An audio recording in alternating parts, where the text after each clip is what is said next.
Tidak semuanya disamaratakan, tidak semuanya digeneralisir, tidak semuanya digebyah-uyah, yang pada akhirnya hibah pondok pesantren dan yayasan itu dihapus dari APBD 2025. Nah, sehingga saya dan fraksi PD Perjuangan DPRD Provinsi Jawa Barat tetap menginginkan hibah pondok pesantren dan yayasan pendidikan tidak dicoret, tidak dihapus pada APBD 2025.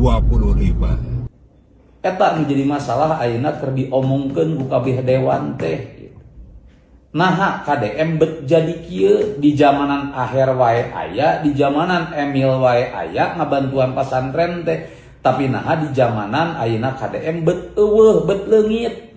Pertanyaannya ini siapa sih yang ngusulin kok numpuk banget di Garut? Nah ini mekanismenya memang diusulkan dari pesantren masing-masing Pak, dengan yayasan yang memang sudah diajukan link diikut di dalam SIPD, dan kemudian dari inputan itu kita verifikasi, validasi. Iya, itu kan teorinya. Betul. Prakteknya pasti ada yang memandu, menggiring, dan mengarahkan. Nah, Siapa sih yang ngarahinnya? Nggak akan berani jawab kan. Bapak, 10 pesantren 3,3 miliar. Nanti rincian nama pesantrennya juga ada. Ada. Publik boleh tahu dan kita akan perlihatkan. siap. Tinggal nanti di Di kita kirimin aja, sampein aja ke publik. Orang anggarannya terbuka kok. Anggaran gubernur aja kita liatin.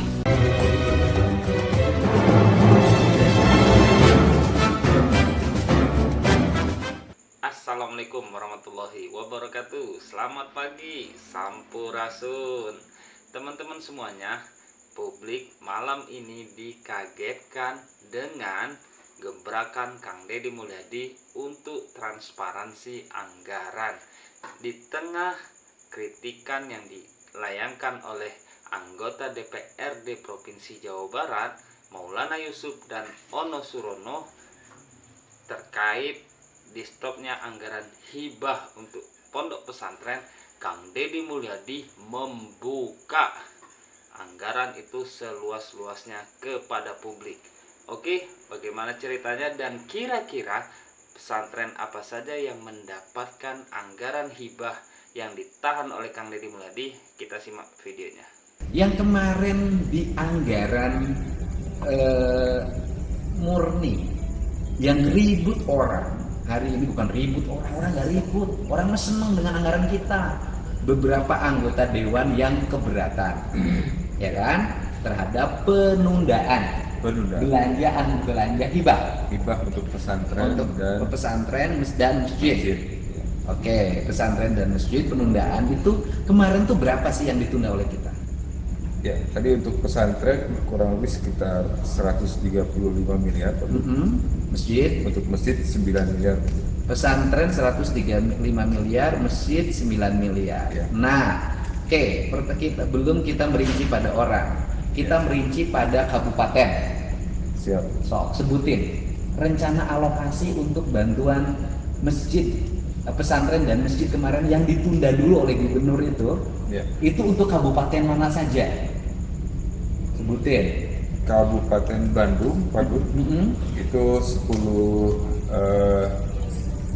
pesantren, itu kurang lebih sekitar 3,3 miliar. 10 pesantren 3,3 miliar. Nanti rincian nama pesantrennya juga ada. Ada. Publik boleh tahu dan kita akan perlihatkan.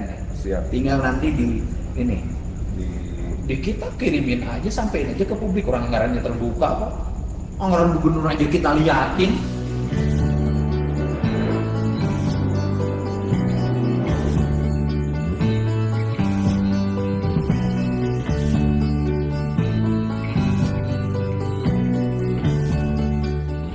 Ngapain ditutupin? Terus. Kabupaten Bekasi, 7 pesantren 2,4 miliar. Oke. Kabupaten Bogor 16 pesantren 6 miliar. Kabupaten Ciamis 35 pesantren 8 miliar. Kemudian Cianjur 22 pesantren 9,6 miliar. Iya. Kabupaten Cirebon 1 pesantren 557 juta. Lebih sedikit. Sangat cuma satu. Kabupaten Cirebon Kabupaten sebagai basis organisasi agama Ya. basisnya Nahdlatul Ulama, Ya, basisnya Islam tradisional betul. di Jawa Barat, Islam Hanya satu. NU, itu hanya dapat satu apa? Satu pesantren Dengan atau nilai? madrasah 557 juta. 557 juta. Nah terus Dan terbalik dengan Kabupaten Garut Kabupaten Garut yang langganan 140 pesantren dengan atau nilai? yayasan dengan nilai 78 miliar. Oke, Kabupaten Garut 78 miliar. Ya. Biasanya dapat dana hibah Kabupaten Garut per tahun berapa untuk kegiatan-kegiatan keagamaan, organisasi keagamaan, pesantren, madrasah? Dalam 3 tahun terakhir informasinya hampir sama, kurang Tahun kemarin dapat berapa ratus miliar? sekitar 50-60 juga ya. Enggak lebih. Dengan yayasan segala macam Oh, dengan lebih.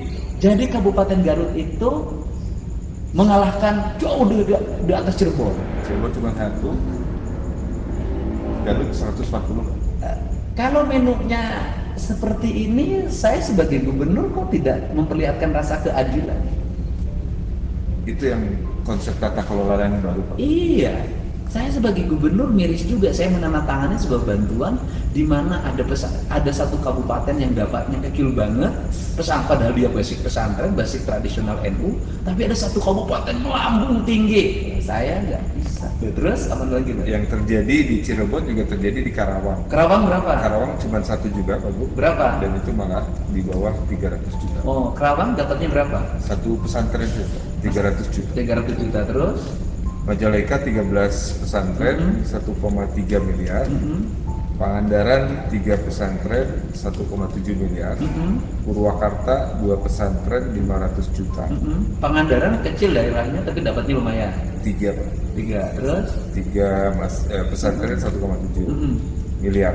Purwakarta 2 pesantren 500 juta. Kabupaten Subang 8 pesantren 2,3 miliar. Sukabumi 21 pesantren Berapa? totalnya 9,2 miliar.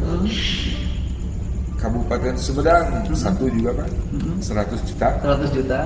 Terus Kabupaten Tasikmalaya 12 pesantren 5 miliar. Kota Bandung 1 pesantren 150 juta. Kota Bandung yang kota besar ini Kota besar hanya dapat satu pesantren 150 juta. 150 juta. Oke. Kota Banjar 1 pesantren juga Pak Guru 100 juta. Cimahi pun demikian 1 pesantren 100 juta. Depok 1 pesantren 250 juta. Kota Sukabumi 10 pesantren 4,4 miliar. Wah, itu kota kecil dapatnya 10 4,4 miliar. 4,4. Kota Bandung yang besar Satu dapatnya pesantren. 150 juta. 150 juta. Oke, kita ini pemerintah provinsi ini kan sumber anggarannya itu kan diambil bukan dari Garut saja, APBD-nya kan Bodebek dan dari pendapatan di seluruh provinsi Jawa Barat.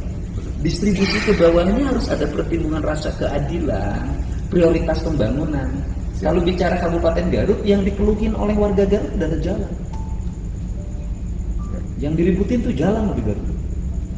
Tapi alokasi ke Garut terus-terusan, tapi di Garut jalannya hancur. Nah, bisa nggak ke depan menunya nggak menu politik, menunya adalah pendekatan. Misalnya begini, kan pesantren datanya di Kemenag, madrasah diniyah kan ada datanya di Kemenag, walaupun itu kewajibannya kabupaten kota dan Kemenag. Madrasah Sanawiyah ada data di Kemenag. Hari ini kan saya lagi membangun Sanawiyah karena roboh di Garut. Kan yang lucu tuh, ke Garut bantuannya puluhan miliar, tapi ada Sanawiyah roboh, akhirnya harus gubernur bantu langsung, dan lagi dibangun tahap pertama udah selesai. Nah, masjid kan ada data di Kemenag. Bisa nggak sih ke depan kita ini membantu itu berdasarkan pesantren mana sih yang kecil, pesantren yang gede, yang sudah asramanya hebat banget, kemudian bayar sekolahnya juga mahal, nggak usah dibantu dong. Pesantren yang kecil, yang kiainya juga tidak terkenal, adanya di kampung, mengelola anak-anak di sekitar sana, kita bantu prioritas. Mudah-mudahan, tapi kan itu nggak usah minta persetujuan DPR, itu kan kewenangan gubernur untuk menentukan. Betul Pak. Itu bisa dikelola seperti halnya bantuan yang ke madrasah. Artinya kalau kita membangun perimbangan anggaran nih, anggaran jalan itu sekian persen, anggaran pendidikan formal SMA yang ditanggung jawab gubernur sekian persen, anggaran infrastruktur air bersih sekian persen, anggaran infrastruktur pelayanan kesehatan sekian persen, anggaran infrastruktur sarana keagamaan sekian persen. Menunya dari data yang ditampilkan yang ada itu lebih bergantung. Proporsinya. Kita mau objektif. Saya bapak nanya ke bapak saya sebagai kepala bapak dan jujur sama saya. Ya. Saya pernah ngusulin nggak yang bersifat pribadi? Sampai dengan hari ini tidak. Walaupun digosipin. Pernah nggak saya ngusulin subjektif? Tolong ini bantu ini. Pernah nggak saya jawab? Sampai dengan hari ini tidak. Nah pertanyaannya ini siapa sih yang ngusulin kok numpuk banget di Garut? Nah ini mekanismenya memang diusulkan dari pesantren masing-masing Pak. Dengan yayasan yang memang sudah diajukan link diikut di dalam SIPD dan kemudian dari inputan itu kita verifikasi validasi. Iya, itu kan teorinya. Betul. Prakteknya pasti ada yang memandu, menggiring dan mengarahkan. Nah, Siapa sih yang ngarahinnya? Nggak akan berani jawab ya. Bapak yang lebih Kan tidak mungkin kiai-kiai ngerti SIPD. Bagaimana ngentri ngelingnya kan nggak mungkin gitu loh. Kasihan kiai yang nggak ngerti SIPD sampai kiamat nggak akan pernah dapat SIPD karena tidak punya akses politik. Wow, luar biasa ya. Dari postur anggaran yang tadi dibacakan oleh Kang Deddy Mulyadi juga, karena Ketua Bapeda Provinsi Jawa Barat itu namanya Kang Deddy Mulyadi juga ya. Memang terlihat jelas rasa ketidakadilan dalam porsi pemberian dana hibah untuk pondok pesantren. Bayangkan untuk kota sekecil Garut itu mendapatkan 7,8 miliar dengan 148 pondok pesantren. Sementara Cirebon yang merupakan basisnya Nahdlatul Ulama, menjamurnya banyak pondok pesantren, hanya mendapatkan satu pondok pesantren dan bantuan hibahnya hanya 500 juta.